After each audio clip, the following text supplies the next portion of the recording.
दोस्तों नमस्कार। D R Verma education में आपका स्वागत है। आज हम पाश्चात्य राजनीतिक चिंतन के अंतर्गत अगला पाठ लेकर आए हैं, जिसका नाम है जेरमी बेंथम, जो कि TGT, PGT, net, GIC, LT आदि परीक्षाओं के लिए अति महत्वपूर्ण है। तो चलिए शुरू करते हैं। जेरमी बेंथम 19वीं शताब्दी में उपयोगितावाद का जनक बनने का श्रेय तथा राष्ट्रीय व अंतर्राष्ट्रीय स्तर पर प्रचलित कानूनों तथा प्रतिनिधि लोकतंत्र के जनक जेरमी बेंथम का जन्म 15 फरवरी 1748 को इंग्लैंड में एक प्रसिद्ध वकील के घर में हुआ था। बेंथम के पिता की इच्छा थी कि वह भी एक वकील बने, अतः 1772 में वकालत पास करने के बाद वह भी पिता के साथ न्यायालय जाने लगे। उस समय इंग्लैंड में प्राकृतिक कानूनों का बोलबाला था। प्राकृतिक कानून का संबंध संविधान के अलिखित हिस्से से था और प्राकृतिक कानून विवेक का आदेश है। यह तर्क पर आधारित होता था। बेंथम ने अदालत में देखा कि प्राकृतिक कानूनों का बड़ा दुरुपयोग हो रहा था। बड़े बड़े वकील बड़े बड़े तर्कों के द्वारा अपराधियों को छुड़ा देते थे और ऐसे व्यक्ति जो निरपराध या निर्दोष हैं या गरीब हैं, वह बड़े वकील के अभाव में सजा पाते हैं। बेंथम का दृष्टिकोण मानवतावादी था और इसे देखकर उन्हें बड़ा कष्ट हुआ। अब उनकी रुचि कानून के प्रयोग में नहीं बल्कि कानून के सुधार में हो गई। बेंथम ने प्राकृतिक कानून को विज्ञान से मिलाया और कृत्रिम कानून का समर्थन किया। बेंथम ने कहा कि कानून राज्य के द्वारा निर्मित होना चाहिए और लिखित होना चाहिए और कानून बनाते समय राज्य समाज के अधिकतम व्यक्तियों के हितों को ध्यान में रखें। यह बात बेंथम ने सन 1776 में अपनी प्रसिद्ध पुस्तक फ्रैगमेंट ऑन गवर्नमेंट में कही। इस बात का इंग्लैंड में पर्याप्त समर्थन मिला। ब्लैकस्टोन, जो कि प्राकृतिक कानूनों के इंग्लैंड में बड़े व्याख्याकार थे, इस विचार से उनकी धज्जियां उड़ने लगी।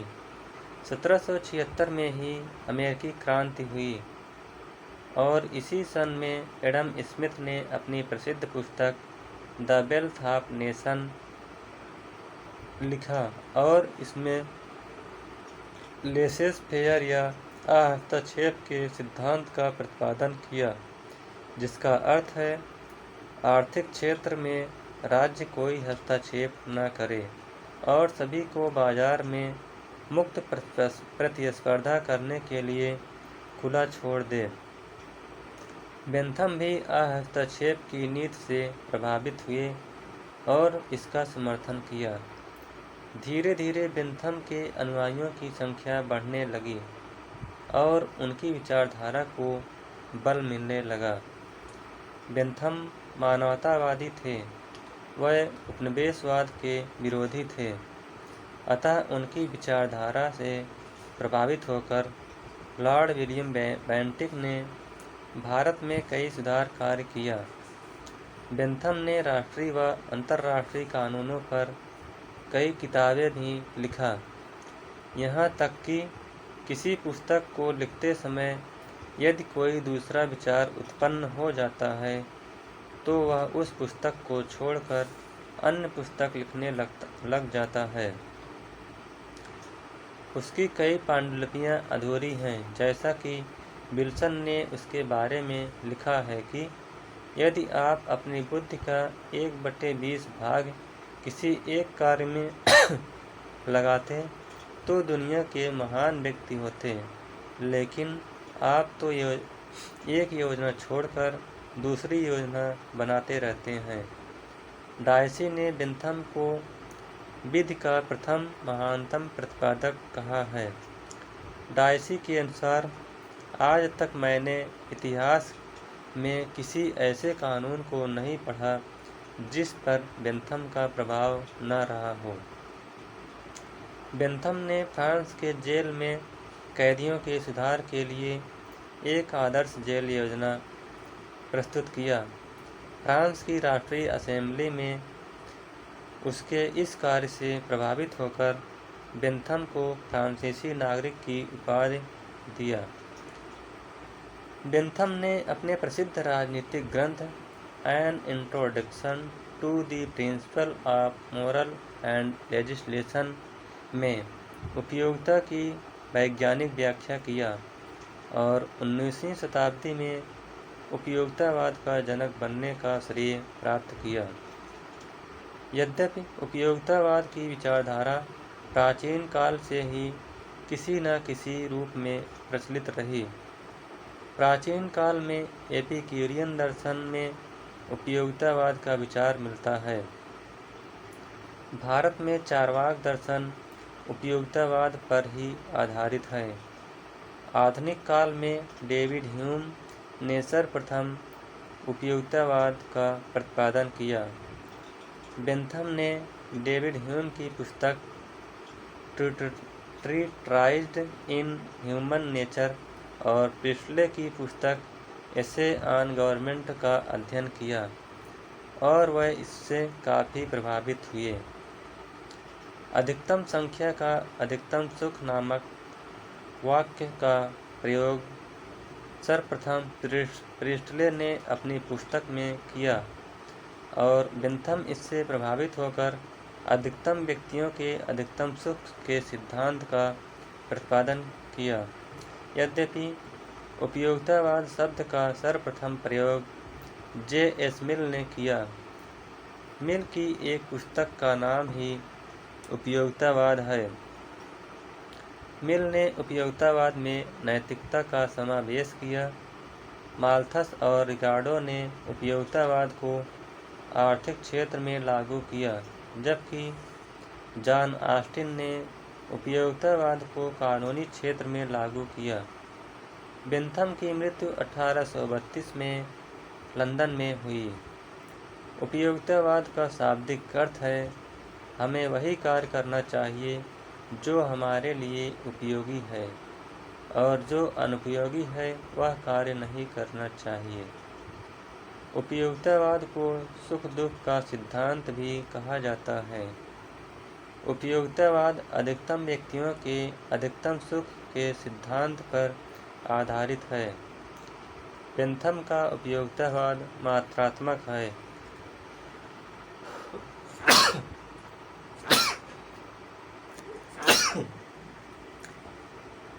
जितने उपयोगितावादी हैं प्रायः सभी व्यक्तिवादी हैं, लेकिन सभी उपयोगितावादी व्यक्तिवादी हैं यह नहीं कहा जा सकता। उपयोगितावादी भी व्यक्तिवादियों की तरह समाज में व्यक्तियों का योग मानते हैं और कहते हैं कि यदि समाज में के अधिकतम व्यक्ति सुखी होंगे तो समाज सुखी होगा। बेंथम की तमन्ना राजनीति शास्त्र में न्यूटन बनने की थी। उसने हेडोनिस्टिक कैलकुलस या सुख दुख मापी यंत्र का आविष्कार किया, जिसके द्वारा सुख दुख को मापा जा सकता है और यदि सुख की मात्रा अधिक से अधिक हो तो वह कार्य हमें करना चाहिए। उपयोगितावाद बेंथम के अनुसार प्रकृति ने मानव जाति को सुख और दुख रूपी दो महत्वपूर्ण स्वामी के अधीन रखा है।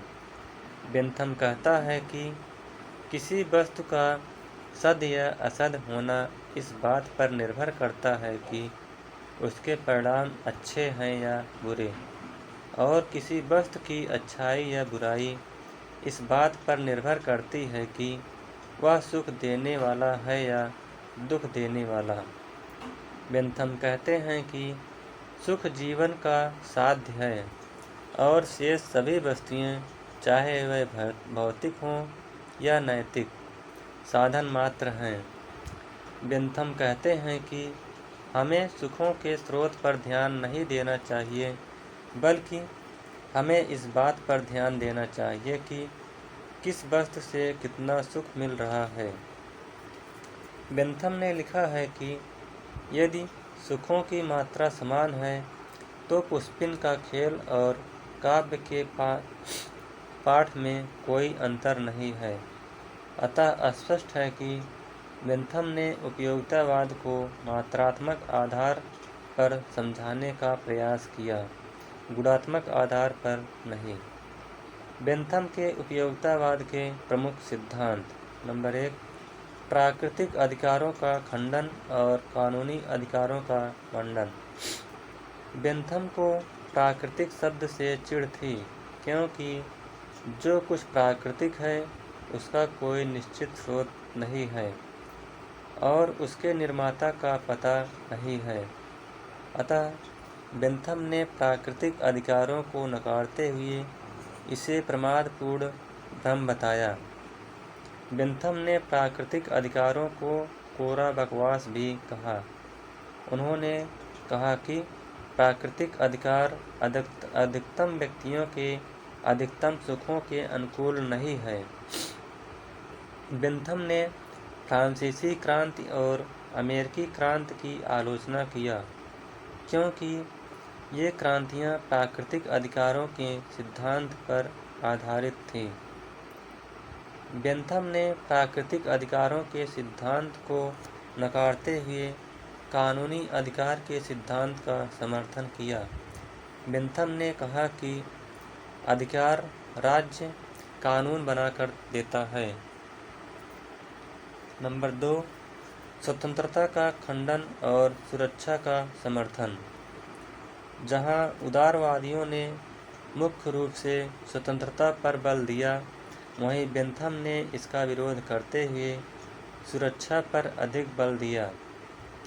बेंथम ने कहा कि स्वतंत्रता सुरक्षा में निहित है। बेंथम कहते हैं कि स्वतंत्रता एक प्राकृतिक अधिकार है, अतः इसे स्वीकार नहीं किया जा सकता। बेंथम का प्रसिद्ध कथन है कि स्वतंत्रता को एक स्वाभाविक एवं अमर अधिकार समझना चाहिए। स्वतंत्रता समझना हमारी भूल होगी। बेपर का कथन है कि सुख ही जीवन की अंतिम कसौटी है और प्रत्येक विषय को इसी के आधार पर कसा जाना चाहिए, न कि स्वतंत्रता के आधार पर। सामाजिक समझौते के सिद्धांत का खंडन। बेंथम ने राज्य की उत्पत्ति के सामाजिक समझौते के सिद्धांत का खंडन कर दिया, क्योंकि सामाजिक समझौता प्राकृतिक अधिकारों के सिद्धांत पर आधारित था। बेंथम कहते हैं कि राज्य का आधार उपयोगितावाद है, समझौता नहीं। बेंथम का राज्य पर विचार। बेंथम राज्य को एक कृत्रिम संस्था मानते हैं। वह कहते हैं कि राज्य का निर्माण व्यक्तियों ने किया है और राज्य का निर्माण इसलिए किया है क्योंकि वह एक उपयोगी संस्था है। अतः बेंथम कहते हैं कि राज्य का आधार उपयोगितावाद है, आदत नहीं। बेंथम ने व्यक्तिवादियों की तरह राज्य को एक नकारात्मक संस्था माना। बेंथम का प्रसिद्ध कथन है, राज्य व्यक्ति के लिए है, न कि व्यक्ति राज्य के लिए। बेंथम कहते हैं कि राज्य के कार्यों का केवल एक ही मापदंड है और वह है अधिकतम व्यक्तियों का अधिकतम सुख। अतः राज्य के द्वारा किया गया कार्य यदि अधिकतम व्यक्तियों को अधिकतम सुख देता है तो वह कार्य उपयोगी है, अन्यथा अनुपयोगी है। बेंथम के अनुसार प्राकृतिक कानून का खंडन व कृत्रिम कानून का मंडन। बेंथम ने कानूनों का खंडन किया क्योंकि इसका न कोई निश्चित बेंथम ने प्राकृतिक कानूनों का खंडन किया क्योंकि उसका न कोई निश्चित स्रोत है और न ही इसे बनाने वाले की योग्यता का कोई ज्ञान है। प्राकृतिक कानून अधिकतम व्यक्तियों के अधिकतम सुखों के अनुकूल नहीं है। अतः बेंथम मानते हैं कि कानून कृत्रिम होना चाहिए और राज्य के द्वारा निर्मित होना चाहिए, क्योंकि राज्य जब किसी कानून का निर्माण करेगा तो वह अधिकतम व्यक्तियों के अधिकतम सुखों को ध्यान में रखेगा। बेंथम कहते हैं कि कानून सुरक्षा के लिए आवश्यक है, लेकिन आवश्यकता से अधिक कानून व्यक्ति को असुरक्षित कर देता है। यहाँ बेंथम का प्रसिद्ध कथन है, कानून एक अनिवार्य दोष है। बेंथम पुनः लिखते हैं कि यदि विशाल जनमत किसी कानून का विरोध करता है तो राज्य का वह यह कर्तव्य हो जाता है कि वह उसे कानून का रूप कदापि न दे। प्रतिनिधि लोकतंत्र पर विचार। बेंथम को प्रतिनिधि लोकतंत्र का जनक माना जाता है। बेंथम मानते हैं कि प्रायः सभी देशों में लोकतंत्र संभव है। बेंथम ने एक व्यक्ति और एक वोट के सिद्धांत का प्रतिपादन किया। बेंथम केवल शिक्षितों को मत देने के पक्षधर थे, लेकिन सभी को जो पढ़ना लिखना जानता हो उसे बराबर अधिकार देना चाहते हैं। बेंथम का कथन है कि प्रत्येक व्यक्ति को एक गिना जाए, किसी को एक से अधिक नहीं। बेंथम महिलाओं को भी मताधिकार से वंचित कर दिया। बेंथम गुप्त मतदान के पक्षधर थे। वह इंग्लैंड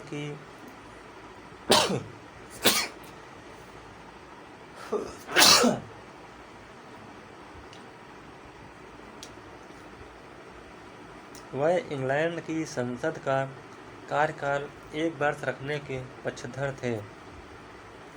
वह इंग्लैंड के द्वितीय सदन लॉर्ड सभा के विरोधी थे, क्योंकि उसके सदस्य आनुवंशिक या वंशानुगत थे।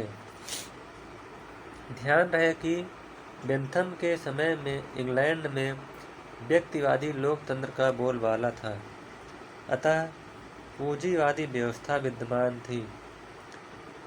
अशिक्षितों अर्थात गरीबों को मताधिकार प्राप्त नहीं था और वह सत्ता में भी नहीं जा पाते थे। इसलिए राज्य या सरकार केवल सुरक्षा, शांति व्यवस्था व न्याय का कार्य करती थी। लोक कल्याणकारी कार्यों से उसका कोई लेना देना नहीं था। दंड पर विचार। वैसे तो बेंथम दंड के विरोधी थे, क्योंकि इससे सुख न मिलकर दुख मिलता है। लेकिन यदि समाज में कोई अपराधी पैदा हो जाए जिसके कारण समाज के अधिकतम व्यक्तियों को